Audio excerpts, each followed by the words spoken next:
आखिर सरकार देश भर के बच्चों की मांगों को अनसुना कैसे कर सकती है? पूरे देश का युवा आज सड़कों पर है। किस लिए? आखिर ऐसी क्या मांग है? यही ना कि धर्मेंद्र प्रधान जी को नैतिक जिम्मेदारी लेते हुए इस्तीफा देना चाहिए और सरकार को पेपर लीक जैसी अनियमितता को सही करने के लिए प्रयास करने चाहिए। एजुकेशन सिस्टम को दुरुस्त करना चाहिए।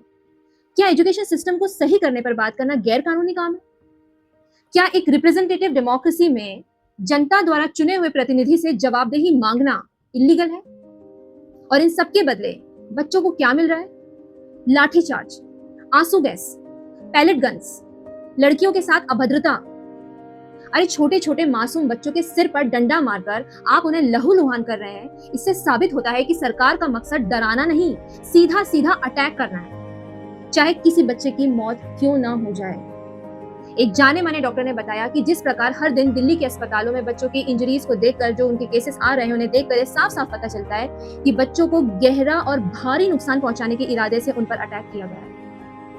लाठी सीधा सर पर मारने से कई बच्चों के सिर फटने के दृश्य सामने आए हैं। बैरिकेड से करंट के झटके देने की खबरें सामने आई हैं। पैलेट गन्स के छर्रे कुछ बच्चों के पूरे शरीर में धंसे हुए हैं, ऐसे विजुअल्स सामने आए हैं। ऐसी बर्बरता, ऐसी क्रूरता अपने ही देश के बच्चों के साथ, ये निंदनीय है, ये घोर अपराध है। इसी बीच प्रधानमंत्री जी का स्टेटमेंट आता है कि फास्ट ट्रैक कोर्ट बनाई जाएगी, पेपर लीक जांच करने के लिए फास्ट ट्रैक कोर्ट्स का इंतजाम किया जाएगा। तो देश में कई सालों से फास्ट ट्रैक कोर्ट्स बनते आ रहे हैं।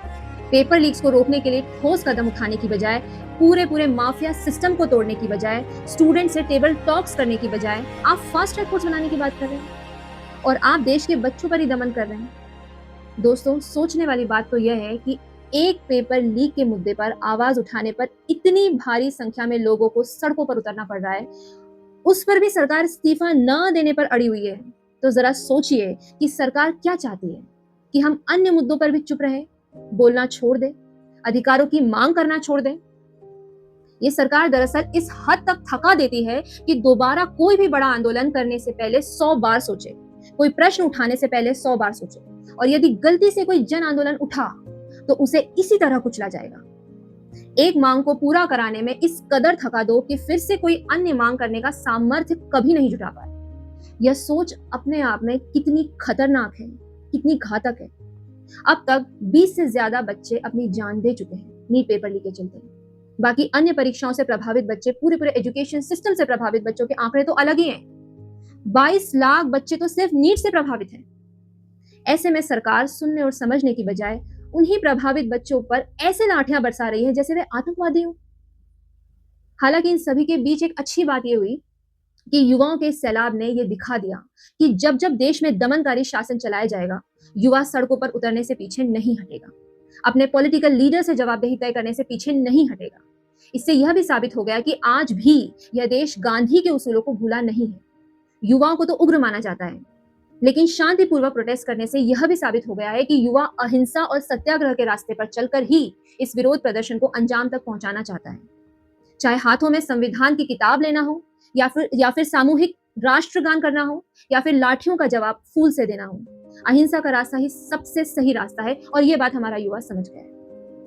दोस्तों, एक समय था जब नंद वंश के राजा धनानंद को भी इसी सरकार की तरह अहंकार हो गया था। वह भी इसी तरह अपनी जनता पर अत्याचार करता था। कभी बेतहाशा टैक्स बढ़ा देता था, कभी कर जमा न करने पर जनता को प्रताड़ित करता था। प्रजा न्याय मांगने जाती थी तो उल्टा उन्हें ही कोड़े पड़वा देता था। न्याय व्यवस्था, प्रशासनिक अधिकारी, राजस्व, सब कुछ का इस्तेमाल प्रजा को दबाने के लिए करता था, बिल्कुल वर्तमान व्यवस्था की तरह। लेकिन फिर एक दिन आया, तक्षशिला का एक साधारण शिक्षक जिसने धनानंद को सिंहासन से हटाने की प्रतिज्ञा ले ली। उस शिक्षक ने अपने स्टूडेंट के साथ मिलकर धनानंद के समूल वंश को जड़ से उखाड़ दिया और इस तरह एक न्यायपूर्ण शासन की स्थापना की, जहां हर एक नागरिक को सम्मान के साथ जीने की और बोलने की आजादी मिले। कहते हैं, हिस्ट्री रिपीट्स इटसेल्फ, इतिहास स्वयं को दोहराता है। आज मैं आप सभी से अपील करना चाहूंगी कि अब भी जिनकी आंखें खुली नहीं है, जिन्हें लगता है कि ये बच्चे गलत कर रहे हैं, मैं उन सभी से निवेदन करना चाहूंगी कि कृपया अब तो आंखें खोलिए, अपने जमीर को टटोलिए, अपने ईमान और इंसानियत को जगाइए।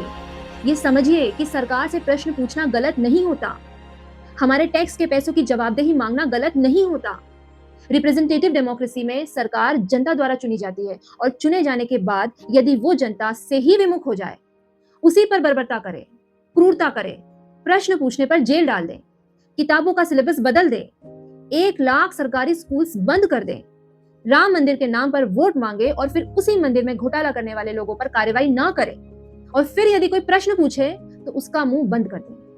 ये तो तानाशाही की पराकाष्ठा है। मेरा सभी छात्रों से निवेदन है कि इसी प्रकार अहिंसा के रास्ते पर चलते हुए अपने अधिकारों की मांग जारी रखें। सरकार द्वारा शिक्षा पर वार किया जाना इस देश की नींव को हिलाने जैसी बात है। इसलिए ये लड़ाई शिक्षा की लड़ाई है। ये देशभक्त और अंधभक्तों के बीच में लड़ाई है। इस लड़ाई ने पूरे देश में पॉलिटिकल अवेयरनेस जनरेट कर दी है।